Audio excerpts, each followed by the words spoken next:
Road safety दुनिया के सबसे जरूरी सब्जेक्ट्स में से एक है।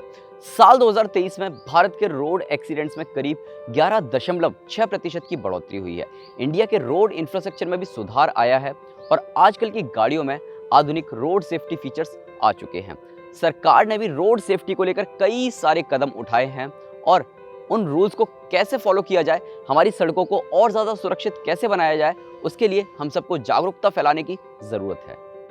Hyundai मोटर इंडिया की तरफ से be the better guy campaign एक सामाजिक पहल है जो वाहन चालकों को सड़क सुरक्षा और गुड ड्राइविंग बिहेवियर के महत्व को समझाने का एक प्रयास है।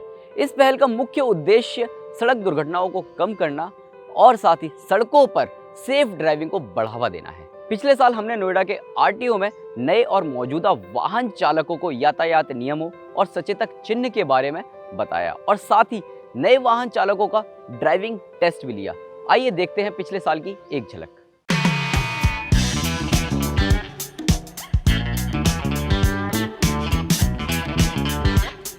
Be the better guy campaign सीधे आपके बिहेवियर से जुड़ा है और इसके जरिए अगर आज हम एक भी इंसान को रूल फॉलो करने के लिए इंस्पायर करते हैं तो हमारी ये सबसे बड़ी जीत होगी। नमस्कार। हमारे देश में पूरे दुनिया में जितनी गाड़ियां उसकी 2% गाड़ियां हैं। रोड एक्सीडेंट में होने वाली मृत्यु जो है वो 13%। सोचना चाहिए, अगर गाड़ियां 2% हैं तो मृत्यु दर में हम 13% की भागीदारी क्यों कर रहे हैं। हम अगर सुधरेंगे तो हमारा देश सुधरेगा और जो 13% लोग रोड एक्सीडेंट से मर रहे हैं उस संख्या में कमी आएगी। गाड़ी पर बैठने से पहले अगर आप 2 पहिया में हैं तो हेलमेट अवश्य लगाएं और अगर आप 4 पहिया पर हैं तो सीट बेल्ट अवश्य पहनें। हम जानते हैं कि जान है तो जहान है। हमें ड्राइविंग करते हुए केवल अपना ही ध्यान नहीं रखना पड़ता, इस बात का भी ध्यान रखना पड़ता है कि दूसरा गलत चला रहा है, हम कैसे बचें। हमें अपने आप के साथ साथ उन लोगों का भी ध्यान रखना है जो इस बात को नहीं मानते। मैं सबसे यही कहूँगा इस आपके जी न्यूज़ के माध्यम से कि आप बिल्कुल तरीके से गाड़ी चलाइए और कोई गलत है उसे टोकिए आप, और ट्रैफिक पुलिस का हमेशा जो है कहना मानिए। इस साल be the better guy campaign के तहत हमारा प्रयास है कि भारत की सड़कों को सुरक्षित बनाने के साथ साथ वाहन चालकों को उनके सोशल एंड एनवायरमेंटल रिस्पॉन्सिबिलिटीज को समझाएं। और अगर आपके सामने कोई सड़क दुर्घटना होती है या आपको लग रहा है कि हो सकती है, तो ऐसे में दुर्घटना में उस व्यक्ति की मदद करें, ना कि आप वहां से निकल जाएं। ऐसा ही एक दृश्य आज मेरे सामने भी आया।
हम जी न्यूज़ और Hyundai मोटर इंडिया की तरफ से आपसे अनुरोध करते हैं कि आप सड़कों पर जिम्मेदारी से चलें ताकि भारत में होने वाले रोड एक्सीडेंट्स कम हो सके और भारत की सड़कें सबसे ज़्यादा सुरक्षित बन सके। सिर्फ यही नहीं, अपने सोशल एंड एनवायरमेंटल रिस्पॉन्सिबिलिटीज़ को भी समझें and let's be the better guy.